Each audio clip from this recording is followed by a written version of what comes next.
Contratação de artistas e a nova lei de licitação. Neste bloco, o terceiro bloco, nós vamos tratar do credenciamento.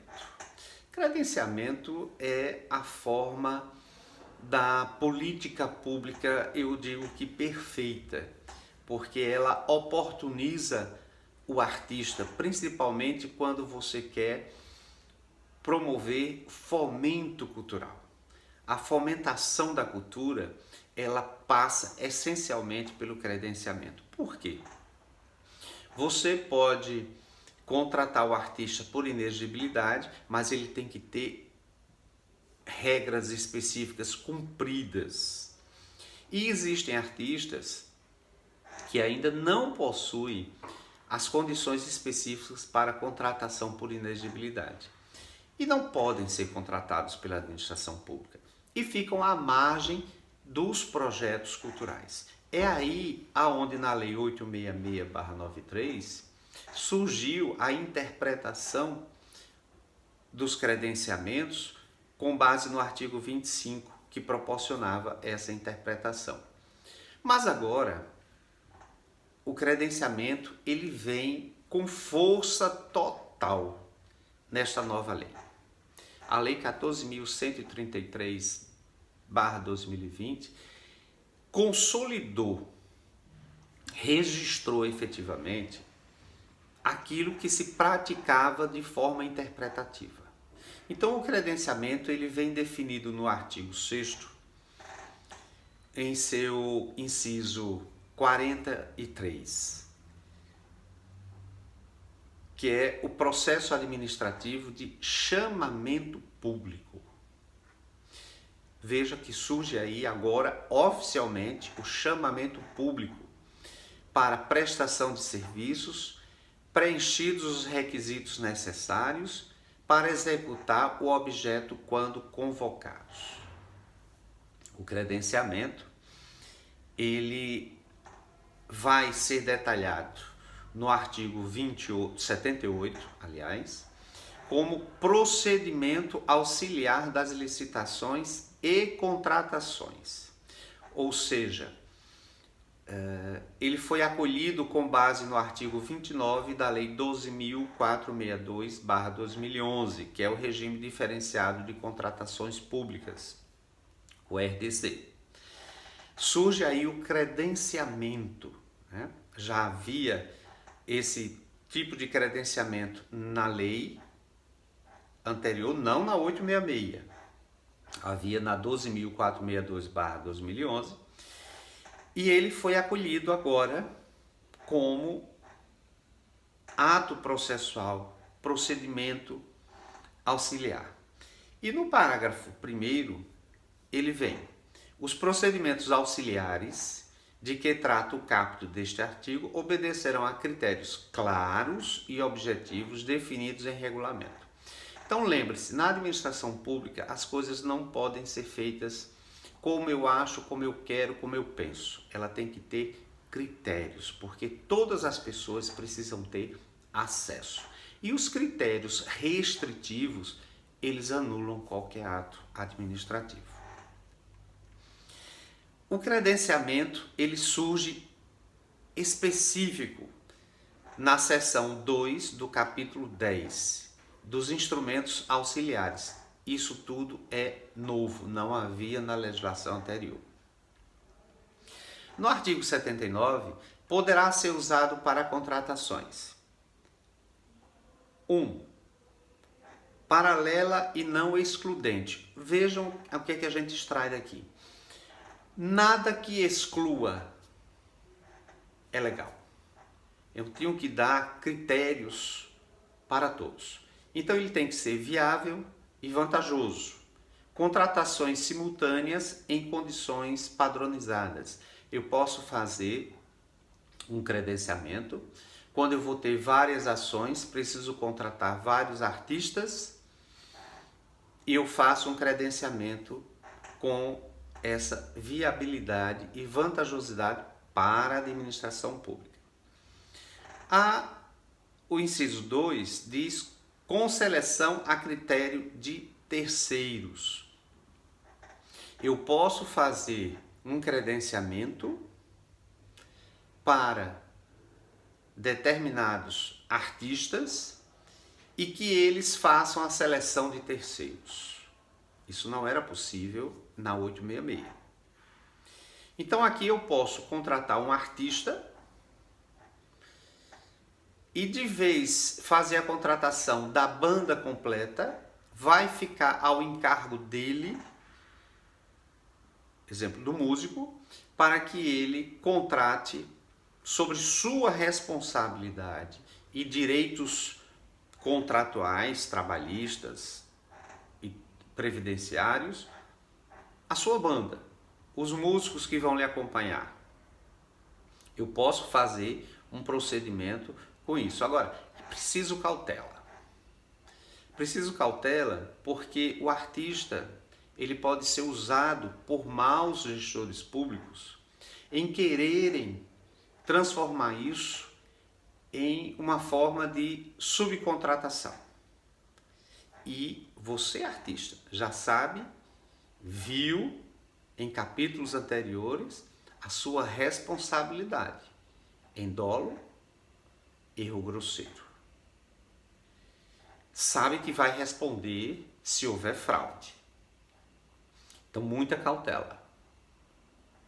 Não se deixe levar por contratações fáceis por alguns maus gestores. O inciso 3 desse procedimento de credenciamento não se aplica a artistas. Por isso que aqui o nosso foco são os artigos que interferem efetivamente na contratação de artistas. No parágrafo único, os procedimentos de credenciamento serão definidos em regulamento. Então vejam que o credenciamento ele vai ter um edital. E o edital ele precisa ter regras. Ele vai ter os seguintes itens de definição. No inciso 1, a administração deverá divulgar e manter à disposição do público em sítio eletrônico edital de chamamento de interessados, de modo a permitir o cadastramento permanente de novos interessados. O que é que extraímos desse artigo? O credenciamento, ele não é uma seleção, é um credenciamento. Eu vou credenciar artistas para um banco de dados. Para quando eu desejar contratar, eu ter ali no banco de dados os artistas. Então, quando eu faço isso, eu tenho que divulgar no sítio eletrônico oficial. Qual? Aquele sítio eletrônico que vai ter todos, é o Cadastro Nacional de Publicações. É lá que tudo vai ficar publicado. E também permanente cadastramento, ou seja, o cadastramento aberto por um órgão público, ele não tem prazo, ele é permanente. Se eu, artista, não me cadastrar hoje, eu vou me cadastrar amanhã, no dia que eu quiser, desde que eu atenda os requisitos do edital. Um outro detalhe que surge aí nesse cadastramento chama-se a nova LGPD, que é a Lei Geral de Proteção de Dados. Porque o gestor público ele vai precisar disponibilizar no edital o uso desses dados do cadastramento. É um outro aspecto que nós vamos ver em outra oportunidade. O segundo inciso, o inciso 2, perdão, ele traz que, na hipótese do inciso 1, que é o cadastramento, né, ou divulgação, quando o objeto não permitir a contratação imediata e simultânea de todos os credenciados, deverão ser adotados critérios objetivos de distribuição da demanda. O que é que extraímos? O que é que trazemos dessa interpretação? O órgão público, ele abre o credenciamento para ações futuras. Quando ele for elaborar um projeto, ele for executar contratação de artistas, e essa demanda de artistas for maior do que o número de contratados, ele vai ter que estabelecer um critério objetivo de distribuição dessa demanda. Qual é a isonomia, qual é o critério mais claro? O artista é único, então eu não posso dizer que a escolha do artista é por idade, é por gênero. Isso é discriminatório. Eu tenho que ter um tratamento isonômico. E a melhor forma e correta para que não haja discussão administrativa e posteriormente uma discussão judicial é o sorteio. Então aqui é outro detalhe que eu chamo para o artista. O acompanhamento do artista nos próximos atos dos gestores públicos é muito importante, porque ele poderá ser lesado e ele precisa do conhecimento técnico quanto a procedimentos de licitação e de contratação com a administração pública. Então você, artista, não perca tempo. Esteja muito bem assessorado para não ter prejuízo e fazer com que você, artista, tenha espaço no fomento da cultura pública.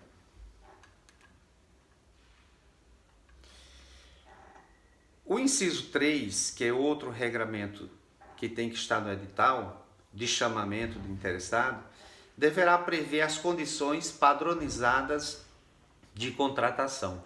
Ou seja, o valor da contratação tem que ser igual para todos. Um não pode ganhar mais do que o outro.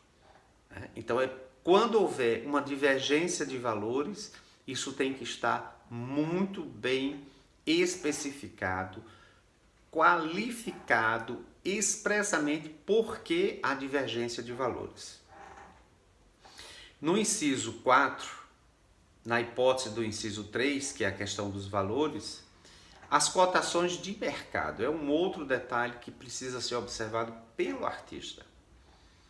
A cotação de mercado, porque se não estiver em cotação de mercado o valor dos editais de credenciamento, o artista pode questionar judicialmente a eficácia, a aplicabilidade desse edital. Por isso, mais uma vez, o artista ele precisa ter muita cautela. No inciso 5, não será permitido o cometimento a terceiros do objeto do contratado sem autorização expressa da administração. Ou seja, o credenciado não pode passar para terceiros o seu direito de credenciamento. E no inciso 6, será admitida a denúncia por qualquer das partes nos prazos fixados no edital. O que é que se extrai daqui? O edital ele vai ter que ter obrigatoriamente prazos, mesmo sendo de credenciamento, prazos sobre questionamentos do edital. A partir do momento que você se inscreva, a partir do momento que você esteja credenciado. Então, é preciso que você, artista, esteja muito bem atento a essas questões do edital para que não passe despercebido o seu direito. Não esqueça, venha se inscrever em nosso canal, participar, dar o seu like e observar que na parte descritiva existem pontuações sobre o nosso papo, sobre a nossa conversa, sobre o nosso diálogo. E também artigos serão publicados sobre essa matéria nos sítios que estão aqui descritivos em nossa tela.